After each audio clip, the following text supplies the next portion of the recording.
नमस्कार, स्वागत है आपका बिहार समाचार में। आज बिहार में भारी बवाल हो रहा है। एक तरफ जहां जदयू नेताओं ने आरसीपी सिंह का भंडाफोड़ कर दिया है और अब आरसीपी सिंह नीतीश कुमार सहित बिहार के सभी नेताओं ने कहां भ्रष्टाचार किए हैं इसका खुलासा करने वाले हैं। तो इधर मौसम विभाग ने बिहार में बारिश को लेकर फिर से अलर्ट जारी कर दिया है। साथ ही बिहार में बड़े भ्रष्टाचार का खुलासा हुआ है कि किस तरह से सरकार गरीबों को ठगने का काम करती है। तो इधर प्रतिरोध मार्च को लेकर भी बड़ी खबर आ रही है। तो आज की बड़ी खबरों पर बात करने से पहले आपसे एक छोटी सी अनुरोध है, कृपया वीडियो को एक प्यारा सा लाइक अवश्य कर दीजिएगा। आपका लाइक करना ही हमारी मेहनत का फल होता है।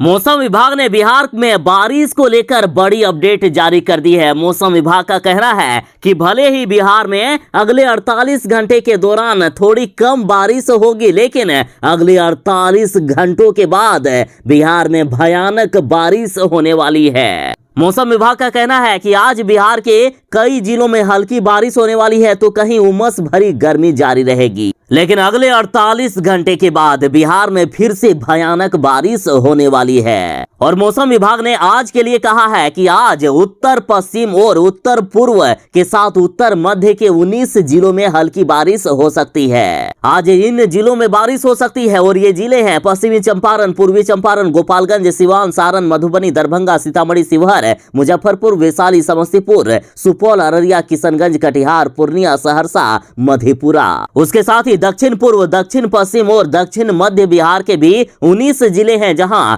हल्की बारिश तो कहीं बादल छाए रहने की बात कही गई है। खैर जो भी हो, अगले 48 घंटे के बाद बिहार में फिर से भयानक बारिश और तेज वज्रपात का खतरनाक अलर्ट जारी किया गया है।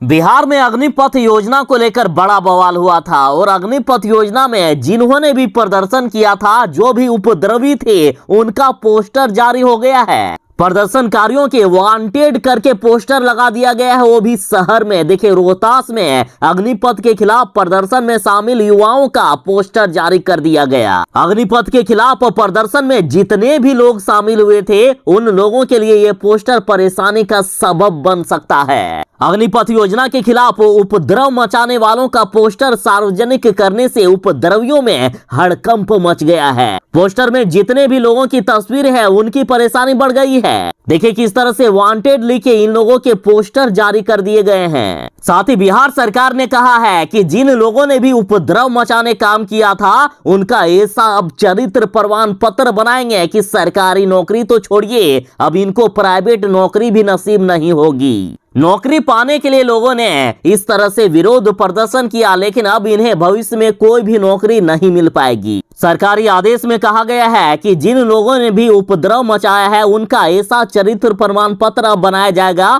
कि सरकारी नौकरी तो छोड़िए, प्राइवेट नौकरी भी नहीं मिलेगी। बीजेपी सरकार ने बिहार के साथ देश में जो महंगाई बढ़ाई है, इसको लेकर तेजस्वी यादव आज प्रतिरोध मार्च निकाले हुए हैं। पूरा महागठबंधन सड़कों पर है। सरकार को महंगाई, बेरोजगारी, महिला असुरक्षा, भ्रष्टाचार जैसे मुद्दों पर घेर रहे हैं विपक्ष। जनता बीजेपी सरकार से परेशान हो चुकी है और चारों तरफ विरोध का माहौल दिख रहा है। इस प्रतिरोध मार्च में किसानों, कामगारों और आम लोगों के साथ ही बेरोजगारी का दंश झेल रहे बेरोजगार नौजवान और कमर तोड़ महंगाई से परेशान महिलाएं भी बड़ी संख्या में भाग ली हुई है। सरकार की गलत नीतियों और अदूरदर्शी फैसलों के कारण लोगों में काफी नाराजगी और आक्रोश दिख रहा है। आज 7 अगस्त को प्रतिरोध मार्च महागठबंधन की सभी पार्टियों के द्वारा हर जिले में हो रहा है। सगुना मोड़ से लेकर डाक बंगला चौराहे तक रोड शो किया जा रहा है। साथ ही तेजस्वी यादव ने कहा है कि इस मौजूदा सरकार से कोई भी खुश नहीं है। ये प्रतिरोध मार्च बेरोजगारी, महंगाई, सुखाड़ और बाढ़ जैसे जितने भी जन सरोकार के मुद्दे हैं, सभी को लेकर हो रहा है। तेजस्वी यादव इस सरकार को नहीं छोड़ने वाले हैं। जो ये बीजेपी वाले झूठा दावा करते हैं कहते हैं कि हम प्रतिवर्ष 2 करोड़ लोगों को नौकरी देंगे, लेकिन इनके दावे लगातार ऐसे ही झूठे होते हैं। जनता को बेवकूफ बनाकर सिर्फ बीजेपी वाले वोट लूटने का काम करते हैं। कभी कहते हैं कि लोगों के खातों में हम पैसे भेजेंगे, कभी 2 करोड़ प्रतिवर्ष नौकरी देने का वादा, और ऐसे कई झूठे वादे बीजेपी वालों ने किया है। और अब तो इसी के बीच 19 लाख रोजगार देने का बिहार में वादा कर दिए। तो इन सभी मुद्दों को लेकर अब सरकार से हिसाब मांगा जा रहा है।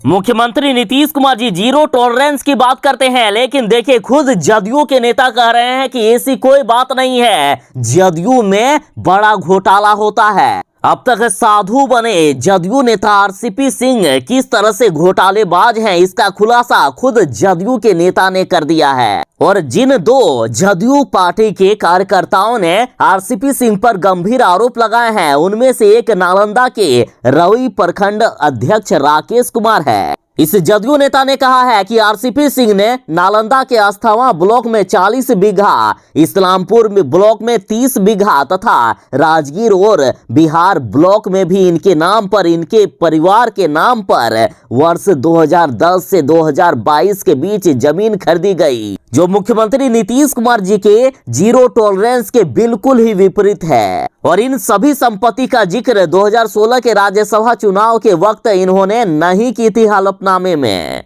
हालात इतनी गंभीर है कि आरसीपी टैक्स का नाम करके जो बिहार में पुकारा जा रहा है वो इनके ही कारण को हो रहा है, क्योंकि इन्होंने अपने कार्यकाल में कुछ बड़े बड़े घोटाले किए हैं। बड़े घोटालेबाज हैं आरसीपी सिंह। इस जदयू नेता ने कहा है कि इनकी पत्नी के नाम पर 2007 से 8 में जो घोटाले की जानकारी मेरे पास है, यदि वो बता दूंगा तो पूरी पार्टी बदनाम हो जाएगी। तो देख लिए ना बिहार की जनता किस तरह से जदयू के नेता बिहार में घोटाला कर रहे हैं।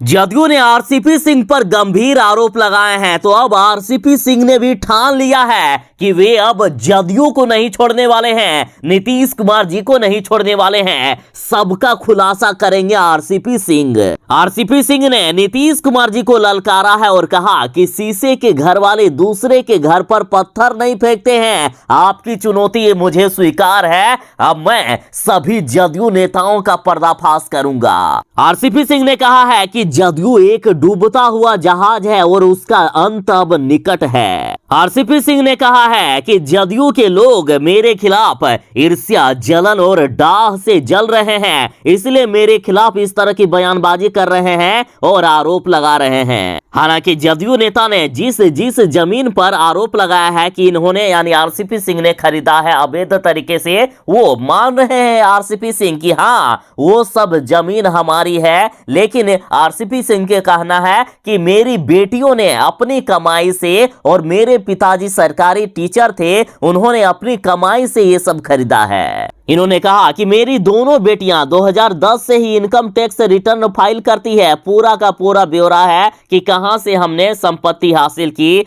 कहां से जमीन खरीदी। खैर अब जो भी हो, लेकिन बिहार में बड़ा बवाल होने वाला है। हो सकता है कि आरसीपी सिंह की संपत्ति की और भी जांच हो, और हाँ अब जदयू के नेता कहां कहां घोटाले किए हैं उसका भी पर्दाफाश हो सकता है। बिहार के स्वास्थ्य मंत्री जी जरा देख लीजिए, बिहार में आपके स्वास्थ्य व्यवस्था की नौटंकी। सिवान में अस्पताल पहुंचे गर्भवती महिला को धक्के देकर भगा दिया गया। दर्द से कराहती महिला ने सड़क पर दिया बच्चे को जन्म। स्वास्थ्य मंत्री मंगल पांडे जी, आखिर बिहार के लिए इससे भी शर्म की बात कुछ हो सकती है क्या? देखिए, अस्पताल पहुंची गर्भवती महिला को गर्दन पकड़कर बाहर निकाल दिया गया। सिवान में मां ने सड़क पर दिया बच्चे को जन्म।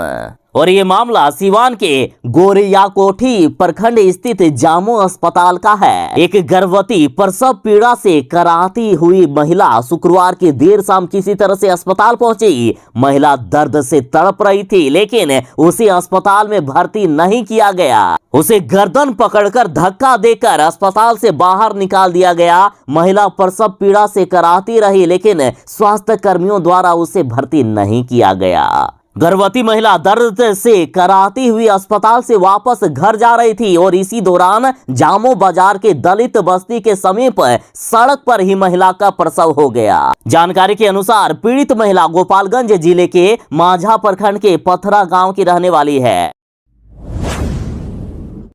उत्तर बिहार में भयानक तबाही आई है। एक तरफ जहां उत्तर बिहार में लगातार भारी बारिश हो रही है और नेपाल के द्वारा लगातार पानी छोड़े जाने के कारण उत्तर बिहार के कई जिले डूब गए हैं। बेतिया में भयानक बाढ़ का खतरा है। खतरे में कई गांवों का अस्तित्व पूरी तरह से खत्म होने वाला है। गंडक में ये गांव पूरी तरह से समाहित हो सकते हैं, हमेशा के लिए खत्म हो सकते हैं। देखिए, बाढ़ की वजह से बेतिया के मुसहरी और हरखटोला गांव भी गंडक नदी के गर्भ में समाहित होने के कगार पर है। ग्रामीण अपने घरों से सामान और अपने परिवार को लेकर ऊंचे स्थानों की ओर भाग रहे हैं, पलायन कर रहे हैं। इतना ही नहीं, पूरे गांव में अफरा तफरी का माहौल उत्पन्न हो गया है। गंडक नदी के कारण भारी कटाव हो रहा है और इसके चलते ठकराहा प्रखंड के मोती टोला का अस्तित्व भी कभी भी समाप्त हो सकता है। बेतिया जिले के ठकराहा प्रखंड की मोतीपुर पंचायत के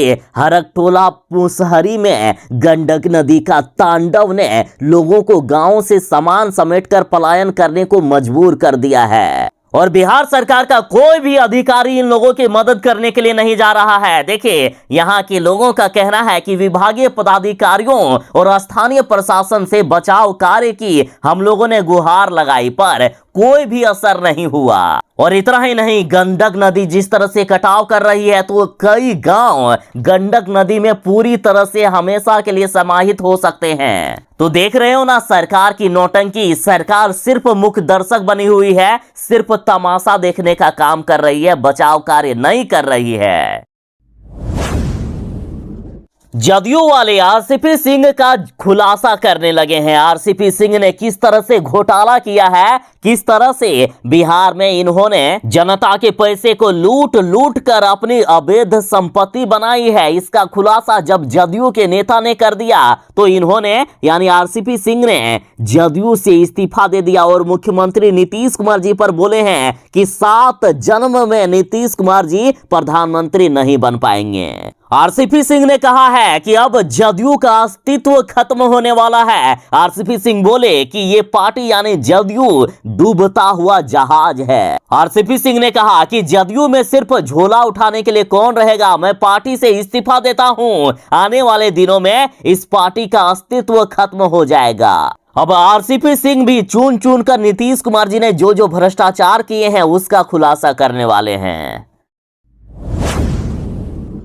बिहार में जहरीली शराब से लगातार लोगों की मौत हो रही है। सरकार की मिली भगत के कारण, सरकार जो शराब माफियाओं से मिली हुई है उसके कारण बिहार में जहरीली शराब बेची जा रही है। और ये कहना है पूर्व आईएएस अधिकारी अमिताभ दास जी का। इन्होंने कहा है कि शराब से लोगों की मौत हो या फिर असफलता, इन सब पर आमतौर पर थानेदार और चौकीदारों पर ही कार्रवाई क्यों होती है। इन्होंने कहा है कि असफल जो शराबबंदी है उसके लिए सभी जिलों के डीएम और एसपी पर कार्रवाई होना चाहिए, तभी बिहार में शराबबंदी सफल हो पाएगा। इन्होंने पूछा कि आखिर बिहार में जहरीली शराब से मौत का जिम्मेदार कौन है? क्या वह शराब माफिया जो जहरीली शराब बेच रहे हैं, क्या वह प्रशासन जिनकी मिली भगत से शराब बिहार में बेची जा रही है? पूर्व आईएएस का कहना है कि बिहार में प्रशासन जो शराब माफियाओं से मिले हुए हैं उसी के कारण बिहार में जहरीली शराब बेची जा रही है। और जब भी कोई कांड होता है बिहार में जहरीली शराब का तो बलि का बकरा ढूंढा जाता है और वैसे लोगों को ढूंढा जाता है जिनका कोई पॉलिटिकल कनेक्शन ना हो। और लगातार सरकार सिर्फ छोटी मछली जैसे चौकीदार या थाना अध्यक्ष पर कार्रवाई करती है, जो बिल्कुल गलत है। यदि कार्रवाई हो तो सभी जिले के डीएम और एसपी पर कार्रवाई होना चाहिए।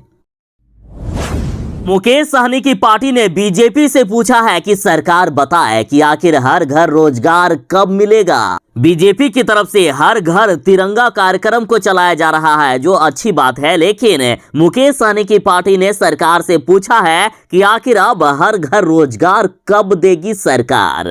और ये सवाल इसलिए उठ रहे हैं क्योंकि बीजेपी वालों ने खुद ये वादा किया था कि देश में हम लोग 2 करोड़ प्रतिवर्ष नौकरी देंगे, और बिहार में तो 19 लाख रोजगार देने का वादा किए हैं। इसलिए पूछा जा रहा है कि आखिर कब देगी केंद्र सरकार हर घर में रोजगार। मुकेश सहनी की पार्टी के प्रवक्ता देव ज्योति जी ने कहा है कि एक सर्वेक्षण के मुताबिक गांव का हर तीसरा आदमी जबकि शहर का हर 10वां आदमी बेरोजगार है। ऐसे में केवल तिरंगा लहराने से लोगों का कल्याण आखिर कैसे होगा। उन्होंने कहा कि देश में बेरोजगारी की समस्या को हल किए बिना प्रधानमंत्री नरेंद्र मोदी का विश्व गुरु बनने का सपना पूरा कभी नहीं होगा। इन्होंने कहा कि देश में गांवों की कुल संख्या 6.5 लाख है। ऐसे में सरकार को सोचना होगा कि आखिर इतनी बड़ी संख्या में लोगों को कैसे रोजगार दिया जाए। साथ ही बिहार में धान किसानों की काफी ज्यादा परेशानी बढ़ गई है। इनकी उपज इस बार नहीं हो पाई, तो इन्होंने मांग की है कि नीतीश सरकार को धान किसानों पर भी ध्यान देना चाहिए।